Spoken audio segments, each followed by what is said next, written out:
विषय है वो है हिंडनबर्ग, राहुल गांधी, सेबी और अडानी। ये विषय हैं जिसके ऊपर आज का हमारा ये डिस्कशन है। और हमारे साथ है धर्म जी। धर्म जी MBA फाइनेंस है और पुराने इन्वेस्टर हैं, तो हमारे को सबसे उपयुक्त व्यक्ति यही नज़र आए। धर्म जी, अपने बारे में बताइए कुछ। भाई नमस्कार सभी को, राम राम। और भाई करंट विषय चल रहा है, कति चर्चा में है और नेगेटिव कारणों से चर्चा में है। भाई भ्रम भी फैलाए जा रहे हैं इस पर, तो जनता को भी जानना चाहिए कि भाई क्या सच है और ये सौदा क्या है इसका। जो हिंडनबर्ग है यो है कितनी कंपनी, कितना आई है, इसी विषय में बात होनी चाहिए जो जनता की समझ में आवे। तो फिर टेक्निकल बात हम करेंगे अगर कॉल पुट रेशो, और अगर हम बात करेंगे भाई शॉर्ट सेलिंग, फ्यूचर ऑप्शन, तो जनता की समझ में नहीं आओगी। तो हम भाई वही बात करेंगे, उसी शब्दावली में बात करेंगे जो जनता की समझ में आवे। अच्छा, उसी शब्दावली में आप उसी पर प्रश्न पूछो, एक एक करके उनका जवाब दिया जाएगा। तो शुरुआत तो आपने कर दी है। जो मेरे मन में सबसे पहले जिज्ञासा थी, जो मेरे मन में सवाल उठा था, वो आपने एक तरीके से सवाल कर दिया। वो हिंडनबर्ग है कि, पहली बात तो नाम में इतना मुश्किल है, सौदा क्या है इसका, क्या है हिंडनबर्ग? बिल्कुल सुमित भाई, हिंडनबर्ग है ना एक US मतलब अमेरिका की एक कंपनी है जो रिसर्च, हिंडनबर्ग रिसर्च करके अपना नाम बताती है। इसका आप इसकी वेबसाइट पे भी जाओगे ना, या गूगल भी करोगे तो लिखा आएगा हिंडनबर्ग रिसर्च एक शॉर्ट सेलिंग कंपनी है। अब शॉर्ट सेलिंग कंपनी है, इसका इस दो शब्दों का है ना अर्थ जब पता होगा जनता ने, तो आगे की चीज़ वो समझ पाओगे। तो मैं बहुत शॉर्ट में बता देता हूँ कि शॉर्ट सेलिंग का मतलब है बेचना। बेचना कैसे? बाज़ार में जो कंपनी है उनके शेयर हैं। अब लोगों के मन में ये सवाल होगा कि भाई अगर किसी ने हमने ले नहीं रखा तो बेचेंगे कैसे? तो भाई जो भी कंपनी है, बड़ी बड़ी कंपनी है, उसमें रोज़ के लाखों शेयर हैं, उनकी ट्रेडिंग होती है। लाखों लोग बेचने आते हैं, लाखों खरीदने आते हैं, इसीलिए ये प्लेटफॉर्म है। वो लाखों बेचने खरीदने आओ ना, अगर सपोज करो, मान लो कि मेरे पास अभी रिलायंस का कोई शेयर नहीं है आज, और मैं सीधा गया, मैंने अपने लॉगिन मारा ऐप में, सीधा गया और मैंने ये पता है कि आज मार्केट ये बाज़ार है नीचे जाएगा, मतलब रिलायंस का शेयर घटेगा। मेरे पास तो शेयर है नहीं, मेरे को फ़र्क पड़ता नहीं, लेकिन मेरे को ये पता हो कि ये घटेगा, तो मैं पहले जाते उसको बेच दूंगा। किसे बेचूंगा? जो बेचने को तैयार है ना, वो अपने शेयर बेच रहे हैं, जो खरीद रहे हैं मैं उनको बेच दूंगा कि भाई इतने शेयर में बेच रहा हूँ, वो मार्जिन मनी देगा, पैसे देगा। मेरे पास जब चीज़ ही नहीं है तो मैं उसको बेच कैसे सकता हूँ? यही तो इसमें है, जो ट्रेडिंग, शेयर ट्रेडिंग हो, है ना, खरीदने वाले भी और बेचने वाले भी हैं। अब आप अपना शेयर बेचने आए, वो खरीदने आए हो, अब आपको तो नहीं पता मेरे पास शेयर है कि नहीं है। अब आपने लॉगिन कराया, आपने न्यू लगा है कि आज रिलायंस का शेयर 100 रुपये ऊपर जाएगा, ठीक है, तो आप क्या करोगे? खरीदोगे। आप खरीदने आए, आपने मान लो 10 शेयर खरीदने हैं, और मैं न पता है कि मार्केट गिरेगी, बाज़ार नीचे गिरेगा, ये 50-100 रुपये नीचे जाएगा शेयर, मेरे पास शेयर भी नहीं है। तो शॉर्ट सेलिंग इसको बोलते हैं कि मेरे पास कुछ नहीं है, लेकिन मैं आपको वो शेयर बेच दूंगा। मैंने आपका जो पैसा आप लिया, मैंने वो पैसा लिया, मैंने जो प्लेटफॉर्म से भी NSE जो एक्सचेंज है ना, वो प्लेटफॉर्म है, वो इसको मैनेज करता है। मैंने कुछ पैसे वहाँ जमा कराए, मार्जिन मनी जमा कराए, और मैंने वो शेयर आपको बेच दिए। अब वो शेयर जब वो उसकी तय होती है ना शाम को, या जब भी उसकी तय डेट होती है, उस टाइम पे मैंने वो शेयर, अगर मैं उसको दोबारा नहीं खरीदूंगा तो मैंने वो लेने पड़ेंगे, वो किसी भी रेट पे हो। लेकिन मैंने पता है कि नीचे जाएगा, तो मैं बगैर खरीदे ही बेच दूंगा। इसको बोलते हैं शॉर्ट सेलिंग। क्योंकि मैंने उसके बाद जब वो नीचे होगा तो मैं वहाँ पे बाय कर लूँगा। तब यानी कि जब वो नीचे आया, मान लिया 1000 रुपये का शेयर है, मैंने 1000 रुपये पे बेच दिया, आपने 1000 रुपये पे खरीद लिया। अब मुझे पहले से पता है कि ये नीचे जाएगा, वो 900 पर आ गया, 900 पे मैंने खरीद लिया, मेरे जीरो हो गए, लेकिन 100 रुपये का मार्जिन मिलने मिल गया। आपका 100 रुपये का मार्जिन मैं खा गया, आपको नहीं पता था। अब मैंने पता कैसे है? ये जो हिंडनबर्ग है, इसका काम शॉर्ट सेलिंग कंपनी इसको इसलिए बोलते हैं। ये जो रिसर्च फैलाती है, मान लें नेगेटिव न्यूज़ बाजार में फैला दी। नेगेटिव जो चीज़ होती है ना, नकारात्मक जो चीज़ हो, वो पहले फैलेगा। सच से ज़्यादा, जब तक सच एक चक्कर लगा होगा, झूठ 10 चक्कर लगा आ जाएगा समाज में। ये नेगेटिव बात पहले फैलेगा तो यही इसका काम है। यहाँ जो हो रहा है, पीछे भी जब इसकी पहली रिसर्च आई थी अडानी के शेयर के विरुद्ध, तो अडानी के शेयर 10% गिर गए थे, दबा के शॉर्ट सेलिंग मारी गई, नीचे आया खरीद लिए। आज वो अडानी के शेयर कुछ टाइम के बाद वापस वहीं घूम रहे हैं जहाँ पहले थे। तो घाटा किसने होया? जो भारत की जनता है भोली भाली, उन्होंने अपना पैसा लगाया, उन्होंने लगा रखा था। जो इन्वेस्टर हैं, जो उसने आकर अपना झूठ फैला दिया, वो तो पहले बेच शॉर्ट सेलिंग कर दी, उसने बेच दी, नीचे की पुट खरीद ली। पुट वो चीज़ होती है, मान लो अगर कोई चीज़ नीचे जाएगी तो पुट बढ़ेगी, कोई चीज़ ऊपर जाएगी तो कॉल बढ़ेगी। ये ऑप्शंस के नाम हैं शेयर के। पुट वो खरीदता है जिसको पता है कि नीचे जाएगा या जिसको लगता है नीचे जाएगा। कॉल वो खरीदता है जिसको पता है कि ऊपर जाएगी मार्केट। तो ये पहले ही पुट खरीद के बैठ जाए हैं। अभी भी मैं एक स्क्रीनशॉट शेयर कर दूंगा। जब कुछ अभी ये रिपोर्ट रिसर्च जो आई थी ना हिंडनबर्ग की, इससे 3-4-5 दिन पहले ही ट्विटर पे हिंडनबर्ग के ट्विटर हैंडल पे लिखा हुआ है कि समथिंग बिग इज कमिंग, मतलब कुछ बड़ा होने वाला है इन इंडिया, भारत में। और उसके नीचे एक कमेंट था, एक दूसरे ने कर रखा था कि ठीक है आपने तो अपनी पुट लोड कर ली। पुट लोड करने का मतलब यहाँ सरल भाषा में है कि तने तो नीचे की पोजीशन बनानी, मतलब तने पता है कि नीचे जाएगा। हाँ, उसने एक स्क्रीनशॉट डाला था जहाँ पर हिंडनबर्ग की जो इन्वेस्टमेंट कुछ उसमें वो था, वो मैं शेयर करूंगा स्क्रीनशॉट, वो हम डाल देंगे इसमें। तेरे को पता है कि तो नीचे पता लग जाएगा। जाएगा। हाँ, तो उन्होंने पहले पोजीशन नीचे की बना ली, पुट की, पुट बढ़ेगी, नीचे गिरा तो पुट बढ़ेगी। तो ये सिर्फ नेगेटिव खबर फैला के पैसा कमा रहे हैं। कैसे कमा रहे हैं और किस किस का क्या इसमें सरोकार है, ये आप अगली चर्चा में क्लियर हो जाएगा। तो पहले इसको लेने से पहले इसके बारे में चूँकि चर्चा चलती है रहेगी, मेरा सवाल ये है, अब की बार ये सेबी और चर्चा में आ गई, अडानी और सेबी, क्या संबंध है इनका? क्या क्यों इतना ये चर्चा में अब फिलहाल जो घूम रहा है, क्या है विषय इसका? देखो सुमित भाई, जो सेबी है ना, एक संस्था है। सेबी कोई कंपनी नहीं है, एक संस्था है। इसका काम क्या है, जो स्टॉक मार्केट है NSE BSE जिस पे स्टॉक अपने लिस्ट कराए कंपनी, उसको मॉनिटर करना। मॉनिटर करने का मतलब है उसको देखना कि वहाँ पर कोई गड़बड़ी ना हो। तो सेबी एक संस्था है जो कि ये देखती है कि कोई गड़बड़ ना हो। वो कोई कंपनी नहीं है, उसके कहीं पैसे नहीं लग रहे। इंडिविजुअल किसी को पैसे लग सकते हैं अपने निजी तौर पर सेबी का कोई पैसा नहीं लगता। तो सेबी सिर्फ एक संस्था है। अब सेबी का और अडानी का या फिर किसी भी उद्योगपति का संबंध क्या है भाई? जितने भी उद्योगपति हैं हमारे बड़े बड़े, इनकी बड़ी बड़ी कंपनी है, उनके शेयर हैं, मतलब लाखों करोड़ों की इन्वेस्टमेंट है इनकी, या फिर कंपनियां हैं बड़ी बड़ी। तो सेबी उसको रेगुलेट कर रहा है, वो चीज़ को कर रहा है। तो इनका तो इतना ये संबंध तो भाई हर देश में है भाई। जो उद्योगपति हैं और जो संस्थाएं हैं, सरकारी संस्थाएं हैं, जो निजी संस्था भी है, उनके संबंध तो कहीं ना कहीं वो मिलेंगे भी, चर्चा भी करेंगे, कुछ होगा। ये तो एक मतलब कॉमन सी बात है, इसमें तो कोई छुपी बात है नहीं।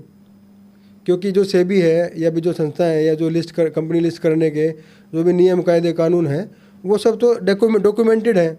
उनके परे कोई जा रहा है तो उस पर कार्रवाई होगी। वो तो उसके लिए तो भाई सेबी है, कोर्ट है। अब एक सवाल जो आया है वो ये आया है, जो इसने जो हिंडनबर्ग जो अपने रिपोर्ट दे है, उसमें उन्होंने बोला है कि जो सेबी की जो चेयरमैन है माधवी बुच, उनके जो पति हैं धवल बुच, उनका अडानी के साथ संबंध है। उनकी यूँ कह रहे हैं कि भाई कोई कंपनी वंपनी होगी मॉरिशस में चाहे बरमूडा में, उनके अंदर कुछ उनके पैसे लाग रहे हैं। वो सुमित भाई, आरोप ये है कि वो कह रहे हैं कि जो सेबी चीफ है, उनके जो हस्बैंड हैं, वो अडानी का पैसा लगा रहे हैं, घुमा फिरा के टैक्स बचा रहे हैं, ये आरोप है। फिर वो कैसे लगा सकते हैं? देखो मैं इसका मैं एक उत्तर दूँ। देखो सेबी तो पैसे लगाता नहीं। हाँ, अगर सेबी चीफ का जो भाई पति है, उनके जो घर वाले हैं, वो तो निजी तौर पे अपनी कंपनी भी चला सके हैं भाई। ऐसा तो नहीं है कि उसकी पत्नी अगर सेबी चीफ है तो वो व्यवसाय नहीं करेगा या कोई काम धंधा नहीं करेगा, ऐसा तो नहीं हो सकता। वो कुछ ना कुछ काम धंधा तो करेगा। अब वो पैसा अगर टैक्स बचाने के इरादे से बाहर से लगाया है तो भाई उसकी तो चेकिंग हो सकती है ना। उसकी चेकिंग हो सकती है कि भाई किस नियम के बाहर के लोग भी पैसे लगाते हैं।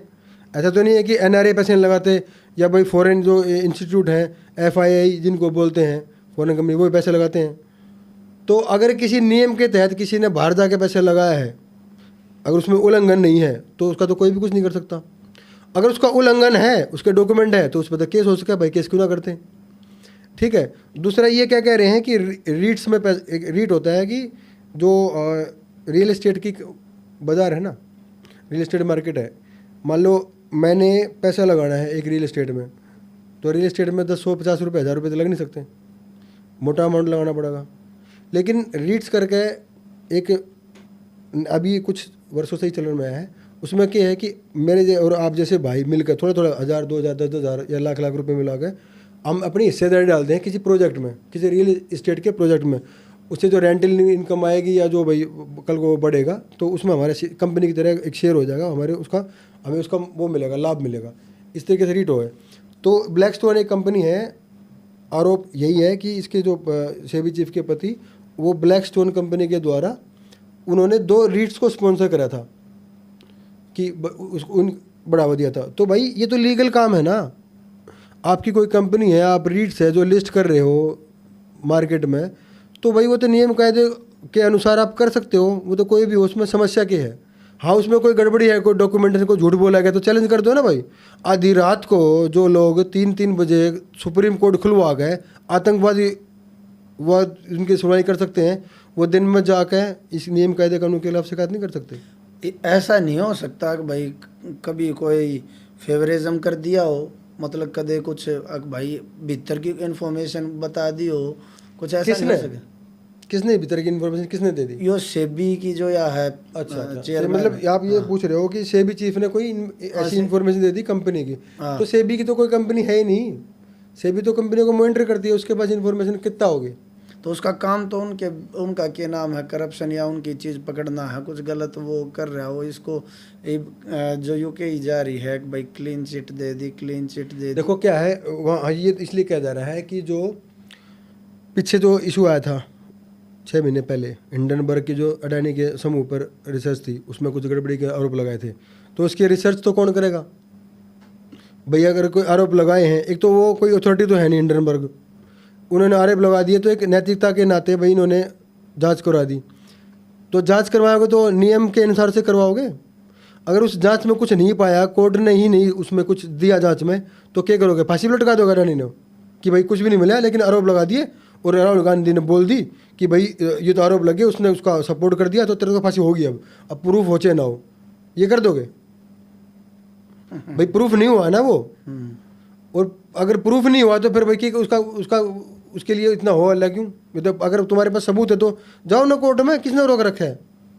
सिर्फ आरोप लगा देना और आरोप लगा के नेगेटिव चीज़ फैला के स्टॉक मार्केट को नीचे ला गए, उसमें अपनी पहले ही तुम अपने पुट खरीद कर रख लो, शॉर्ट सेलिंग कर दो, जनता का पैसा तुम खा रहे हो। ये सब फैला गए, ये झूठी खबर फैला गए। पैसा किसने कमाया? हिंडनबर्ग ने कमाया। और जो उसके जो, बल्कि मैं तो ये कह रहा हूँ, हिंडनबर्ग ने अपने जो उसके साथी होंगे उनको ये करी होगी लीक रिपोर्ट कि मैं ये रिपोर्ट दूंगा मार्केट में, मार्केट नीचे आओगी, अडानी के शेयर गिरेंगे, तुम पुट बाय कर लो, शॉर्ट सेलिंग कर लो, तुम्हें फ़ायदा होगा। उस पर आरोप क्यों नहीं लग रही है? आरोप तो उस पर लगने चाहिए, फायदा उसने कमाया है। सेबी ने क्या कमाया? कुछ भी नहीं। सेबी तो कमाने वाली चीज़ ही नहीं है। अच्छा, अब जो एक चीज़ है, अब बार बार ये आ रहा है, इस संस्था का हमारे को पहले नाम नहीं सुना था हमने इसका, हिंडनबर्ग। ये 2 बार चर्चा में आई है, दोनों बार अडानी के साथ आई है। क्यों पीछे पड़ रही है अडानी के? देखो सुमित भाई, अडानी के पीछे हिंडनबर्ग तो नहीं पड़ रहा, लेकिन चुनाव में आपने देखा होगा कि अडानी के पीछे, अंबानी के पीछे, या उद्योगपति जो भारत देश के लिए ठीक कर रहे थे, जिनकी कंपनी ज़्यादा ग्रो कर रही थी या ग्रो अभी भी कर रही है और करेंगे आगे, वो तो सही काम करेंगे, तो उनके पीछे कौन पड़ रहा था? राहुल गांधी। वही बार बार नाम ले रहे थे, वही विदेश में बार बार जाता है, मीटिंग भी करता है। कभी चाइना से मीटिंग आती है, कभी उसकी जो एंटी इंडियन सोच वाले सोरोस गैंग से मीटिंग की उसकी खबरें आए हैं। तो मीटिंग तो वो कर रहे हैं। अडानी का नाम मोले था, उसके नाम लेने के बाद हिंडनबर्ग आई ना, तो उनका कनेक्शन क्यों नहीं सेटअप हो रहा? उस पर क्यों नहीं क्वेश्चन उठा रहे? कनेक्शन तो उनका हो सकता है, वो खबर तो वो फैलवा सका है, पैसा तो। अब ये एक बात बताओ, राहुल गांधी की प्रोफाइल उसने अपनी शो करी थी इलेक्शन में कि मैं स्टॉक मार्केट में मेरा इतना इन्वेस्टमेंट है। अभी कल भी एक बार चीज़ फोटो वायरल हो रही थी, पिछले 5 महीने में 46 लाख रुपए का प्रॉफिट कमाया है राहुल गांधी ने स्टॉक मार्केट से। उसमें इन्फोसिस के शेयर भी हैं और भी बहुत सारे शेयर हैं। इन्फोसिस के शेयर ले रखे हैं, मतलब इन्फोसिस में इन्वेस्ट कर रखा है किसने? राहुल गांधी ने। इन्फोसिस के लोगों से राहुल गांधी कई बार मिलता भी है। इन्फोसिस जो कंपनी है उसके शेयर ले रखे हैं राहुल गांधी ने, मतलब इन्वेस्टमेंट कर रखी है, पैसा लगा रखे हैं, पैसे लगा रखिए। तो क्या राहुल गांधी उसके कंपनी के लोगों से या उसकी कंपनी के जो अधिकारी हैं या उसके जो प्रमोटर हैं उनसे कभी नहीं मिला? क्यों मिला भाई? उसने पैसा लगा रखे है, उसने किसी ने सूचना दी है उसको? इस बात की जांच होनी चाहिए कि नहीं? अगर इस बात की जांच हो सकती है कि कोई मिल रहा है और पैसा लग रहा है उनका, तो इस बात की जांच क्यों नहीं हो सकती? संबंध तो इनके भी हैं, संबंध तो हिंडनबर्ग से राहुल गांधी का भी हो सकता है, क्योंकि सबसे पहले अदानी राहुल गांधी करता था, उसके बाद ये रिपोर्ट आई है। और उसके बाद ये देखो आप, राहुल गांधी पिछले 10 दिन से बांग्लादेश के हिंदू मारे जा रहे हैं, काटे जा रहे हैं, कोई एक उसका बयान नहीं आया, एक ट्वीट तक नहीं आया कि उनको अत्याचार उन पर हो रहा है। यहाँ से 4-5 हज़ार किलोमीटर दूर गाजा के जो आतंकवादी थे उनके लिए इनके आंसू बह गए। हिंडनबर्ग की रिपोर्ट आई, झूठी सच्ची तो बाद की बात है, अगले दिन राहुल गांधी ने वीडियो बना दिया। हाँ, वीडियो आई है इसकी। ये बातों से क्या सिद्ध होता है? जनता समझदार है, समझ जाएगी। अच्छा, अब एक रवीश कुमार उन्होंने बोला है कि क्या नाम है, सेबी ने कोर्ट में झूठ बोला, ये आरोप लगाए हैं उन्होंने, उसके ऊपर क्या कहना है? तो भाई वही तो बात है कि सेबी ने कोर्ट में क्या झूठ बोला, ये तो बताओ क्या झूठ बोला। और अगर आपके पास सबूत है झूठ बोला, तो वो आपके तो वही साथी हैं रात को खुलवाने वाले सुप्रीम कोर्ट, वो दिन में क्यों नहीं सुप्रीम कोर्ट में जा रहे हैं? जब सबूत है हर एक आदमी जाने के लिए वो है, और तुम्हारे पास इतने बड़े बड़े वकील हैं, तुम्हारे पास क्या झूठ बोला ये बताओ, और कोर्ट में जाओ ना, सजा करवाओ उनके, हम तो साथ है तुम्हारे। अगर ये बात सिद्ध कर पाते हो तो हमें भी तो पता लगे भाई, हमें दिखाओ क्या झूठ बोला है, हम भी उनको भाई फिर लताड़े गाड़ियाँ बके से भी वाले को। सिर्फ आरोप लगा देने से थोड़ी होता है, आरोप तो मैं भी लगा दूंगा। और आरोप क्या, कुछ लोग तो बेल पे हैं, उन पर तो, कुछ लोग तो बिल्कुल बेल पे हैं, उन पर तो केस चल रहा है, उन आरोपों की तो कोई बात ना करता। मार्केट में, बाजार शेयर मार्केट में खाम खा की झूठी खबर फैला कर रोज़ रोज़ भोले बड़े जनता को फंसा रहे हो, ये तो गलत है ना। ये तो भाई तुम्हारे पास जो चीज़ है उसको उजागर करो, हमारे पास ये चीज़ है, और कोर्ट में जाने का रास्ता तुम्हारा खुला है, बड़े बड़े वकील तुम्हारे पास हैं, जाते नहीं, सिर्फ आरोप लगा के, और फिर अगर वो आरोप गलत हो जाए तो चुपचाप माफ़ी मांग ले हैं। ऐसे लोग भी यही तो लोग हैं, वो चुपचाप लिखित में माफ़ी मांग का आ जाए। बताओ, झूठ फैलाने से थोड़ी ना कुछ होगा, सिद्ध करो भाई, कोई बात बताओ ये यहाँ पर गड़बड़ी हुई है या यहाँ पर करी है। अच्छा, भारत के जो यो क्या नाम है, भारत के उद्योग है, भारत का बिजनेस जो एम्पायर है, इंफ्रास्ट्रक्चर है, इसको नुकसान पहुँचा के आपने जो मेरे को बात बताई, आपने ये बताया कि भाई क्या नाम है, यो शॉर्ट सेल करे है, उस तक फ़ायदा कमावे है। ईब अगर यह चीज़ यो भारत के उद्योगों का नुकसान पहुंचा देवे है, तो इसकी इस रिपोर्ट की विश्वसनीयता पर कौन भरोसा करेगा इसके ऊपर? देखो, इसकी ये जो इसकी ऑथेंटिसिटी है वो तो है ही नहीं, ये तो एक सेल्फ प्रोक्लेम्ड है। मेरे कुछ विचार है, मैंने रख दिया। मैं 10 आदमियों के पास गया, मैंने उससे क्या पूछा क्या नहीं पूछा, मेरे उसका कुछ निष्कर्ष मैंने लगाड़ा, और मेरे को जो लगा मैंने रख दिया। ये कोई गवर्नमेंट बॉडी थोड़ी है, या फिर यहाँ पर कोई अप्रूवल थोड़ी है इसका। यूएस की कंपनी है, पैसा कमाना है या नहीं कमाना है, ये तो उसका काम है। उसका हमारे बाजार से लेना देना क्या है भाई? उसका कोई यहाँ पर वो तो है नहीं, शॉर्ट सेलिंग उसका वो तो है इसी चीज़ के लिए शॉर्ट सेलिंग करती है। तो उसकी ऑथेंटिसिटी हम चेक कर सकते हैं ना, हमारे पास तो सारी चीज़ है ना भाई। तुम एक जो कंपनी है उसकी सारी डिटेल्स उसकी वेबसाइट पे या सेबी की वेबसाइट पे या और भी मनी कंट्रोल टाइप की वेबसाइट्स हैं, उन पर उसका सारी डिटेल मिल जाए, किसके पे कितना डेट है, कितना लोन ले रखा है, कितने मुनाफे घाटे में चल रही है, कितने मुनाफे में चल रही है, क्या उसका शेयर का प्राइस चल रहा है, कब कितना था, कब कितना हुआ है, सारी चीज़ तो अवेलेबल है पब्लिक डोमेन में। तुम अपनी रिसर्च कर लो ना, दूसरे पे विश्वास ही क्यों करो? जो वो कर रहा है, जिसका मन में जो एंटी इंडिया है, जो भारत का है ही नहीं, उसका कोई विश्वास बिल्कुल भी कोई ट्रस्टेड नहीं है भाई। और देखो, जो पहली रिपोर्ट आई थी जब तो वो चीज़ नहीं थी, लोगों को नहीं पता था, धोखा खा गए उस टाइम पे, तो 10% मार्केट उसकी शेयर गिर गई था अडानी के। लेकिन जो ये रिपोर्ट 2 दिन पहले आई है उससे तो कुछ फ़र्क ही नहीं पड़ा। अगर ये ट्रस्ट अगर सच होती या इस पर कुछ किसी को विश्वास होता तो गिरने चाहिए थे ना अडानी का स्टोर। 1-2% तो वैसे भी गिर जाए नॉर्मल, छोटी मोटी खबर पे वैसे भी 1-2% गिरे थे, फिर बढ़ जाएंगे, घटते 1-2%, 2-3-4% का मूव आना, ये तो मार्केट में बहुत छोटी बात है, ये तो आता रहता है, इसमें कोई बड़ी बात नहीं है। अब ये आपने बताया भाई कोई फ़र्क ना पड़ा है इसका, लेकिन फिर भी राहुल गांधी हम उसकी वीडियो देखने लग रहे हैं, मोदी को यूँ कहने लग रहा है अब कहाँ जाओगे, अब कहाँ मुँह छुपाओगे। और दूसरी तरफ और भी वीडियोज़ आई हैं, एक वह क्रिकेट स्टेडियम वाली, और उसने एक बहुत भावनात्मक एक बात सी कही है कि तुम क्रिकेट देखने जाते हो, 2 क्रिकेट टीम हैं और उनको ये है एम्पायर है वो कॉम्प्रोमाइज़ हो गया है, तो खेलने देखने वालों का और खेलने वालों के ऊपर क्या बीतेगी, ऐसी बात कही है। उसके ऊपर क्या कहना है? देखो ये तो बातों को घुमाना फिराना ये तो करना चाहिए। कोई क्रिकेट उसने कहा है कि भाई क्रिकेट का एम्पायर फिक्स कर रहा है, तुम बाहर बैठ के उसमें रन वो लगा रहे हो। तो बाहर बैठ के जो मैच देख रहा है वो अगर क्रिकेट का एम्पायर फिक्स कर रहा है मैच को, तो वो तो अपराधी है ना। वो उसके लिए थर्ड एम्पायर बैठा है, उसके लिए संस्था बैठी है। अगर ऐसी चीज़ प्रतीत हो रही है, उसके खिलाफ आवाज़ उठा है ना, जनता उठाती है ना, उसको उठाते हैं ना। ऐसे ही तो पहली रिपोर्ट जो आई थी हिंडनबर्ग की अडानी पे, उसकी जांच हुई थी ना, उसकी जांच में कुछ नहीं पाया गया, तो फिर क्या करें भाई? जांच ही तो कर सकता है आदमी। अगर तुमने जांच में सके तो भाई तुम्हारे पास कुछ सबूत है तो दोबारा कोर्ट में चले जाओ, दोबारा जांच हो जाएगी। फिर भी सब्र नहीं आता तो जाते रहो कोर्ट में, कौन मना करे, कितनी बार भी चले जाओ।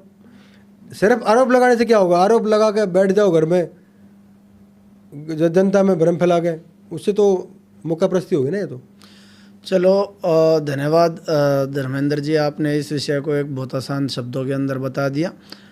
आपके अगर कोई और सवाल हैं और अगर आप चाहते हो इस विषय को दोबारा लिया जा, तो आप कमेंट सेक्शन के अंदर बता सकते हो। और अगर फर्दर डिटेल में चाहो तो धर्मेंद्र जी सबसे उपयुक्त आदमी हैं। आप अपने सवाल कमेंट सेक्शन में डाल दीजिए, हम इसके ऊपर दूसरी बार भी वीडियो बनाएंगे। जय श्री राम।